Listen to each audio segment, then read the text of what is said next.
काळ्या बाजाराला आळा, 120 क्विंटल तांदळाची अवैध वाहतूक उघड, ट्रकसह लाखोंचा मुद्देमाल जप्त. उपविभागीय अधिकारी पथकाने मोठी कारवाई करत अवैध तांदूळ वाहतूक करणारा ट्रक पकडला आहे. महसूल विभागाच्या या धडक कारवाईत सुमारे 120 क्विंटल तांदूळ आणि संबंधित ट्रक असा लाखो रुपयांचा मुद्देमाल जप्त करण्यात आला. ही कारवाई 8 जानेवारी रोजी दुपारी तालुक्यातील वारा कवठा गावाजवळ करण्यात आली. उपविभागीय अधिकारी अमित रंजन यांच्या पथकाला गोपनीय माहिती मिळाली होती की तालुक्यातून अवैधरित्या तांदळाची वाहतूक करून एक ट्रक मध्य प्रदेशातील बालाघाट येथे जात आहे. या माहितीच्या आधारे केळापूर महसूल विभागाच्या पथकाने वारा कवठा शिवारात सापळा रचून संशयास्पद ट्रक अडवला.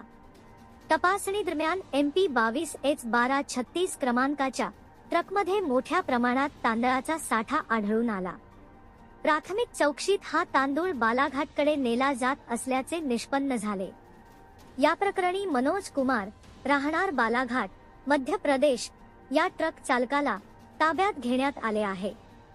हा तांदूळ नेमका कोठून आणला तसेच त्याचा खरा मालक कोण आहे याचा सखोल तपास महसूल विभागाकडून सुरू आहे. जप्त केलेला तांदळाने भरलेला ट्रक पुढील कायदेशीर कारवाईसाठी पांढरकवडा पोलीस ठाण्याच्या स्वाधीन करण्यात आला आहे. स्थानिक वार्ता, स्थानिकांचा आवाज, स्थानिकांसाठी.